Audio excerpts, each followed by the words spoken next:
அருமை தோழர்களே, தலைப்பு திராவிடம் பேசும் சமத்துவம். 10 நிமிடத்திற்குள் முடிக்கணும். ஒரு நூற்றாண்டு வரலாற்றை 10 நிமிடத்தில் முடிப்பது என்பது மிக கடினம்.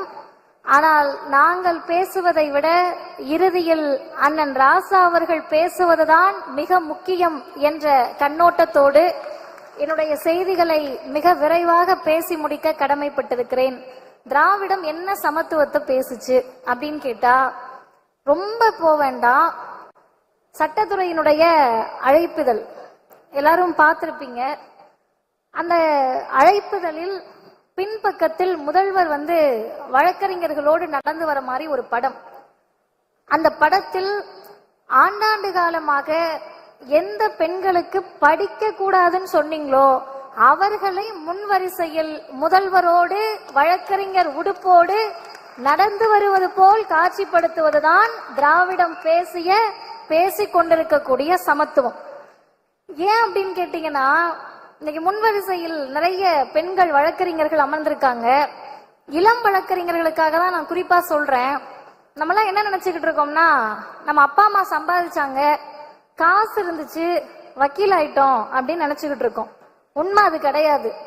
1870 இருந்து 1918 வரை ஒரு 48 ஆண்டு காலம் மொத்தமா எத்தனை பேர் வழக்கறிஞர் BL பட்டம் படிச்சிருக்காங்க அப்படின்னு கேட்டீங்கன்னா 3651 பேர். அதுல பார்ப்பனர்கள் மட்டும் எத்தனை பேருன்னா 2686. ஏறக்குறைய 74% அவர்கள் படித்தவர்களாக இருந்தார்கள். நம்ம வேடிக்கை பார்த்துக்கிட்டு இருந்தோம். அப்படி இருந்த சமயத்தில் தான் அது எந்த நீதிமன்றங்களாக இருந்தாலும் சரி, நீதிமன்றங்கள் நீதியை வழங்கக்கூடிய சட்டத்தை பேசக்கூடிய இடத்தில் இருக்கிறது என்று சொன்னால் அது யார் அப்பன் வீட்டு சொத்தும் அல்ல, அனைவருக்குமானது என்று மிகவும் பிற்படுத்தப்பட்ட பட்டியலின பழங்குடியின சமூகத்தவரை வழக்கறிஞர்களாக மாற்றி அழகு பார்த்தது இந்த திராவிடர் இயக்கம்தான். சரி, பொத்தாம்பதுவா சொல்றீங்களே, அப்படி என்ன எல்லா வழக்கறிஞர்களையும் மேலே ஏத்தி விட்டாங்கன்னு கேட்டா, இந்தியாவினுடைய முதல் பட்டியலின வகுப்பை சார்ந்த உச்சநீதிமன்றத்தின் நீதிபதி யார் அப்படின்னு கேள்வி கேட்டா நம்ம எல்லாரும் போயிட்டு கூகுளை பார்த்தோ எதையோ ஒன்ன பார்த்துட்டு என்னுடைய வயது ஒத்தவர்கள் மாண்புமிகு நீதியரசர் வரதராஜன் அவர்களை சொல்லுவோம். உச்சநீதிமன்றத்துக்கு அவர் போயிருக்காருன்னு சொன்னா உயர் நீதிமன்றத்துல இருந்து தானே எலிவேட் ஆயிருப்பாங்க. இந்த உயர் நீதிமன்றத்துக்கு அவங்க எப்படி வந்தாங்கன்னு கேட்டீங்கன்னா, தந்தை பெரியார் ஒரு கூட்டத்துல ஒரு செய்தியை பேசுறாருங்க. இவ்வளவு பெரிய பழமை வாய்ந்த உயர் நீதிமன்றம் இருக்கிறது, இந்த உயர் நீதிமன்றத்தில் இத்தனை ஆண்டுகளில் ஒரு தாழ்த்தப்பட்ட சமூகத்தை சார்ந்த நீதிபதி வர முடியவில்லையே என்று கவலையை பதிவு செய்கிறார். பதிவு செய்வது என்பது பெரியாரினுடைய வாழ்வியல் என்பதே இந்த மக்களுக்காக தான். அவர் ஒரு கூட்டத்தில் பேசுவது ஒரு செய்தி. அந்த செய்தியை அடுத்த நாள் பத்திரிகையில் பார்த்துவிட்டு யாரும் சிந்திக்கவில்லை. கடலூர் மாவட்டத்தில் முன்சிப் கோர்ட்ல நீதிபதியாக இருந்த மாண்புமிகு நீதிபதி வரதராஜன் அவர்களை முத்தமிழறிஞர் டாக்டர் கலைஞர் அவர்கள் சென்னை உயர் நீதிமன்றத்தினுடைய முதல் பட்டியலினத்து நீதிபதியாக அமர்த்தினார். அதன் காரணமாக உச்ச நீதிமன்றத்துக்கு போக முடிஞ்சிச்சு. அப்ப எளிமையாக பாதை இருக்கிறது, நடந்து போங்க அப்படின்னு இன்னைக்கு நம்ம நடந்து போயிட்டு இருக்கப்ப நமக்கு பின்னாடி இருந்து கேள்விகள் வருது. திராவிடம் என்ன பண்ணுச்சு? திராவிடம் என்ன சமத்துவத்தை பேசுச்சு? இந்த விஷயத்துல மனிதர்களுக்கான சமத்துவத்தை பேசினது நம்ம எல்லாருக்குமே தெரியும். எனக்கு முன்னால் பேசுகிற போது அண்ணன் மில்டன் அவர்களும் அதை பதிவு செய்தார்கள். ஆனால் திராவிடம் இன்னும் கொஞ்சம் உள்ள போய் பாத்தீங்கன்னா மற்ற கோட்பாடுகளிலிருந்து சித்தாந்தங்களிலிருந்து ஒரு இடத்துல வேறுபட்டு நிக்குது. அப்படி வேறுபட்டு நிக்கிறதுனாலதான் 100 ஆண்டு கடந்தும் நிற்கிறோம், இன்னும் 100 ஆண்டுக்கும் நிற்போம். என்ன வேறுபட்டு அப்படின்னா, மனிதர்களுக்கான சமத்துவத்தை மட்டும் திராவிடம் பேசவில்லை, மொழிக்கான சமத்துவத்தை பேசியதும் திராவிடம் தான், தமிழிசைக்கான சமத்துவத்தை பேசியதும் திராவிடம் தான், கலைக்கான சமத்துவத்தை பேசியதும் திராவிடம் தான். இன்னும் சொல்ல போனால் இங்கு பல பேர் நம்பக்கூடிய, நாங்கள் நம்பாத கடவுள்களுக்குள்ளேயான சமத்துவத்தை பேசியதும் திராவிடம் தான். கடவுளுக்குள்ள சமத்துவமா அப்படின்னா ரொம்ப எளிமையா திராவிடர் இயக்க மேடையில பேசுவாங்க. நாங்கெல்லாம் அதை கேட்டு வளர்ந்தவர்கள். என்ன தெரியுமா பேசுவாங்க? உங்க சாமியும் இருக்கு, எங்க சாமியும் இருக்கு. நான் யார் சாமின்லாம் சொல்லல, அதை நீங்க முடிவு பண்ணிக்கலாம். உங்க சாமியும் இருக்கு, எங்க சாமியும் இருக்கு. எங்க ஊர்ல இருக்கிற எங்க சாமி அது கருப்பனா இருக்கலாம், கருப்பன சாமியா இருக்கலாம், சுடலை மாடனா இருக்கலாம். அவருக்கு கல்லும் சாராயமும் கறியும் கொடுக்கற, ஓ சாமிக்கு நெய் ஊத்துன முந்திரி பருப்போட பச்சரிசியில பொங்கல் கொடுக்கறனா, சாமியில சைவம் அசைவம் பார்த்து மனிதர்களை பிரிச்ச மாதிரி சாமியை பிரிச்சப்ப அவர்களுக்காக பேசியதும் இந்த திராவிடம் தான். என்ன தமிழ் இசையில் திராவிடம் செய்தது அப்படின்னு கேட்டா, இன்னைக்கு ரொம்ப பேர் நான் இந்த அரங்கத்திலையும் அதை பார்க்கிறேன். நம்ம இடத்துல, அதாவது திமுக கூட்டத்துல என்ன சிக்கல்னு கேட்டீங்கன்னா, பேசுறவங்க மட்டும் சிந்தனையாளர் இல்ல, கேட்டுட்டு இருக்கவங்க எல்லாருமே சிந்தனையாளர்னால கைத்தட்ட மாட்டோம். எங்களுக்கு தெரியாத நீங்க என்னத்த அப்படி பேசிட போறீங்க அப்படின்ற ஒரு மனநிலை இருக்கும். அந்த சிந்தனை தெளிவுதான் இந்த இயக்கத்தை வழி நடத்துகிறது. அப்படி நம்ம முன் வரிசையில் உட்கார்ந்து இருக்கிறப்ப, நம்ம ஆட்கள் இந்த கலை நிகழ்ச்சி எல்லாம் நடக்கிறப்ப பறை சத்தம் கேட்கும். இன்றைக்கெல்லாம் எல்லா இடங்களிலும் பறை அடித்துதான் நிகழ்ச்சிகளை தொடங்குறாங்க. இந்த பறை சத்தத்துக்கு கூட நம்ம ஆட்கள் அப்படியே மென்மையா தொடையில தட்டி கர்நாடக இசை கேட்கிற மாதிரி கேட்டுக்கிட்டு இருப்போம். அது என்னன்னா நம்ம மரபில் ஊறியது. பல ஆண்டு காலமாக கர்நாடக இசையும் வடநாட்டு இசையும் மட்டும்தான் நம்ம காதுகளில் ஒலித்து கொண்டே இருந்தது. அப்படி இருந்தப்ப 1946, நான் வருடத்தோடு சொல்லுகிறேன், ஏன் இந்த வருடத்தை சொல்லுகிறேன் என்பதை இறுதியில் சொல்லுகிறேன். திருவையாறு தியாகையர் உற்சவம் நடக்குது. உற்சவம்னா நம்ம எல்லாருக்குமே தெரியும். அந்த திருவிழால மேடையில ஒருத்தரா பாடல் பாடிக்கிட்டு இருக்காங்க. முதல் முறையாக தமிழிசையை பாடுவதற்கு ஐயா MM தண்டபாணி தேசிகர் அவர்கள் மேடைக்கு போறாரு. நல்லா கேட்டுக்கங்க.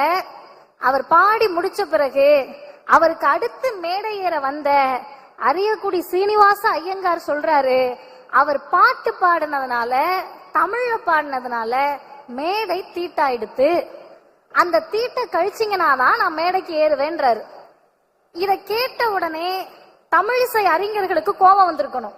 அப்படி என்னையா பாட்டு பாடிட்டார் அவருன்னு கேட்டா, சித்தி விநாயகனை பாட்டை பாடினார். இப்ப சித்தி விநாயகனை பாட்டை பாடினா மேடை தீட்டாயிடுச்சுன்னா கடவுள் நம்பிக்கையாளர்களுக்கு கோபம் வந்திருக்கணும். இங்கு இருந்த நாங்க தான் மதத்துக்கே அத்தாரிட்டின்னு சொன்னவர்களுக்கு கோபம் வந்திருக்கணும். ஆனா இவங்க யாருக்கும் கோபமும் வரல, சுயமரியாதையும் வரல, சொரணையும் வரல. ஒரு தலைவருக்கு தான் அந்த சுயமரியாதையும் சொரணையும் வந்தது. அப்படி வந்து கேள்வி கேட்ட தலைவர் அறிவுலக பேராசான் தந்தை பெரியார் தான். பெரியார் கேள்வி கேட்ட போது அன்றைக்கு குடியரசில் ஒரு துணை தலையங்கம் வருது. அந்த துணை தலையங்கத்தை யார் எழுதினார் என்று சொன்னால், முதல்ல என்ன எழுதினாங்கன்னு பார்ப்போம். தமிழர்கள் உயிரோடு வாழும் நாட்டில் தமிழ் மொழிக்கு தடை உத்தரவா? நல்லா கேட்டுக்கங்க. தமிழர்கள் வாழும் நாட்டில் அல்ல, தமிழர்கள் உயிரோடு வாழ்றோம். சூடு சொரண துணிவு சுயமரியாதையோடு வாழ்றோம். அந்த தமிழர்கள் உயிரோடு வாழும் நாட்டில் தமிழ் மொழிக்கு தடை உத்தரவா? நடப்பது ஆங்கிலேய ஆட்சி அல்ல, ஆரிய அரசாங்கம். எழுதியது யார்? 24 வயதில் முத்தமிழறிஞர் கலைஞர் அவர்களால் எழுதப்பட்ட துணை தலையங்கம் அது. அப்ப தலைப்பே தீட்டாயிடுத்து என்ற அண்ணன் ராசா அவர்கள் சொன்னதை போல தலைப்பே தீட்டாயிடுத்து.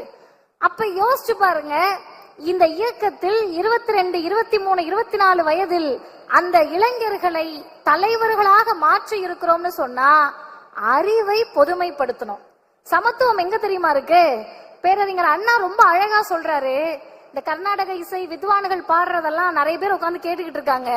இந்த பின் வரிசையில இருக்கவங்க எல்லாம் எதை தெரியுமா பாப்பாங்க? இந்த உட்கார்ந்து வாசிக்க கூடியவரும் பாடுறவரும் கண் சிமிட்டிக்கிறாங்களா, கை தட்டிக்கிறாங்களா, காலை தட்டிக்கிறாங்களான்னு பாத்துட்டு இருப்பாங்க நம்ம ஆளுங்க.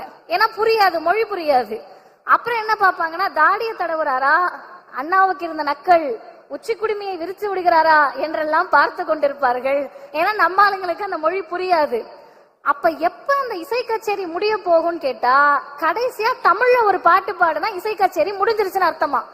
அப்படி அண்ணா ஒரே வார்த்தையில் கேட்டார், முன்வரிசையில் இருப்பவர்களுக்கு மட்டுமே அது புரிந்தது. ஆனால் வரிசை முன்வரிசையோடு முடிவதில்லை.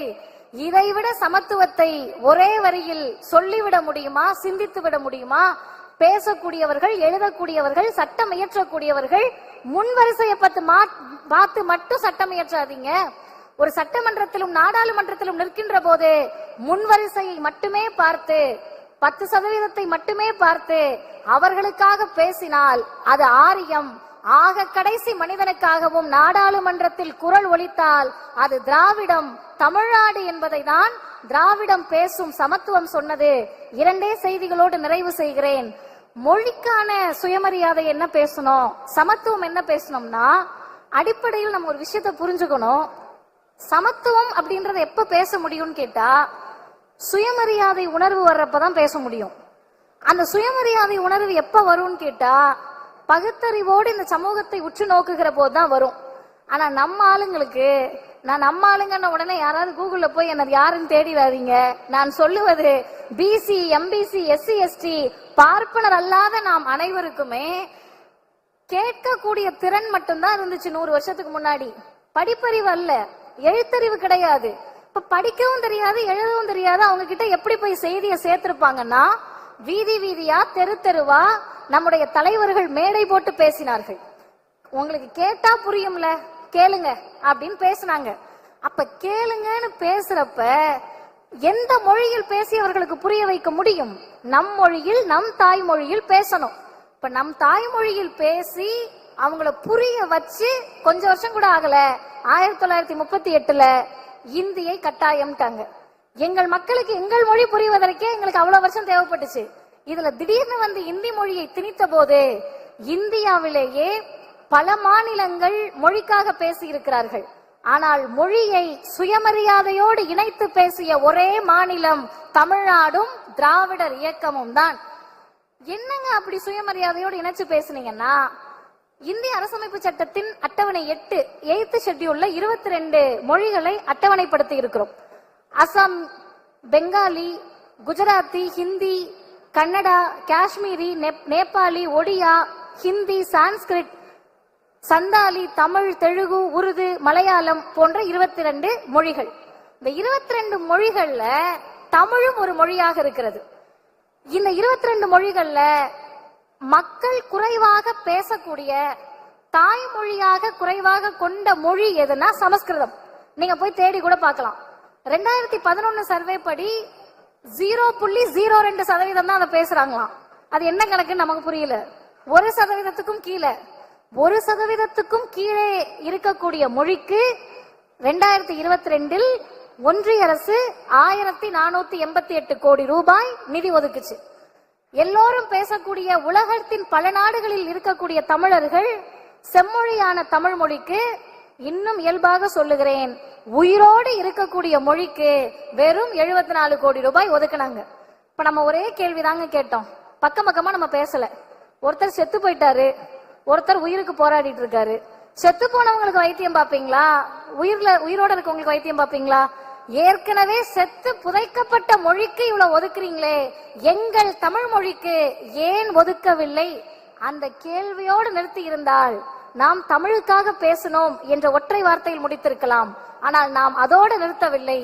அட்டவணையில் இருக்கக்கூடிய 22 மொழிகளில் ஏன் சமஸ்கிருதத்தின் மீது மட்டும் உங்களுக்கு பாசம் என்று இந்தியாவில் இருக்கக்கூடிய அனைத்து மொழிகளுக்கும் சேர்த்து பேசியதால் தான் திராவிடம் சமத்துவத்தை தான் பேசுகிறது என்று சொல்லுகிறேன். இறுதியில் ஒற்றை செய்திதான்.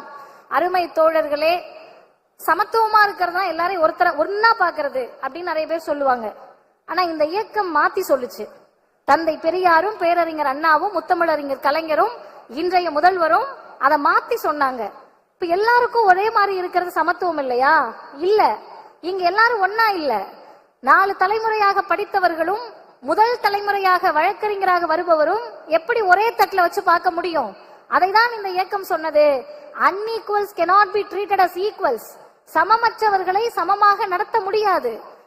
அன்ஈக்குவல்ஸ் அப்படின்னு சொல்லக்கூடிய சமமற்றவர்களை நீங்கள் சமத்துவமாக நடத்த நினைத்தால் அதுவே மிகப்பெரிய சமத்துவமின்மைதான், அதுவே மிகப்பெரிய அன்ஈக்குவாலிட்டி தான். நீங்க 69% இடஒதுக்கீடு வச்சிருக்கீங்க. எங்க தாத்தா அமெரிக்கால இருக்காரு, எங்க பாட்டி அமெரிக்கால செட்டில் ஆயிட்டாங்க, எங்க அப்பா இங்க பேங்க்ல வேலை பார்க்கறாரு, எங்க பையன் தாத்தா பாட்டியோட அமெரிக்கால டாக்டர் படிக்கிறாரு அப்படின்னு சொல்லிட்டு 10% இடஒதுக்கீடை கேட்டால் 4 தலைமுறையா தாத்தாவுக்கு எழுத்துனா என்னன்னு தெரியாது, அப்பா அம்மாவுக்கு படிப்புனா என்னன்னு தெரியாது. நாங்க தான் படிச்சு வரோம்னு சொன்னா இருவரையும் ஒரே தட்டில் வைத்து பார்ப்பது சமத்துவமின்மை. யாருக்கு எது தேவையோ அதை முதலில் தருவதுதான் சமத்துவம். அந்த சமத்துவத்தை தான் இந்த திராவிடம் பேசியது. உங்களுக்கு இளம் வழக்கறிஞர்களுக்கு புரியக்கூடிய மொழியில் சொல்லுகிறேன். எறும்பு கடிச்சிருச்சுன்னு ஒருத்தர் டாக்டர்கிட்ட போறாரு, இன்னொருத்தர் சளி காய்ச்சல்னு போறாரு, இன்னொருத்தர் காலு வலி மூட்டு வலின்னு போறாரு, இன்னொருத்தர் விபத்துக்குள்ளாகி ரத்தம் சொட்ட சொட்ட ஹாஸ்பிட்டலுக்குள்ள வராரு. டாக்டர் ரொம்ப சமத்துவவாதி. நான் எல்லாரையும் ஒரே மாதிரி தாங்க பார்ப்பேன். எறும்பு கடிச்சவர் தான் வந்தாரு, அவருக்கு ட்ரீட்மெண்ட் கொடுத்துட்டு தான் ரத்தம் சொட்ட சொட்ட வந்த உனக்கு கொடுப்பேன்னு சொன்னா அது ஆரியம். முதலில் ரத்தம் சொட்ட சொட்ட வரக்கூடிய கல்வி மறுக்கப்பட்ட, வேலை வாய்ப்பு மறுக்கப்பட்ட, படிப்பு அந்தஸ்து என்று அனைத்தும் மறுக்கப்பட்ட அந்த சமூகத்திற்கு முதலில் தந்துவிட்டுதான் உனக்கு தருவேன் என்று சொன்னால் அதுதான் திராவிடம் பேசிய சமத்துவம். அந்த சமத்துவத்தின் பாதையில் நடப்போம். வாய்ப்புக்கு நன்றி, வணக்கம். மாநாடு வெல்லட்டும். அன்பு சகோதரி அவர்களுக்கு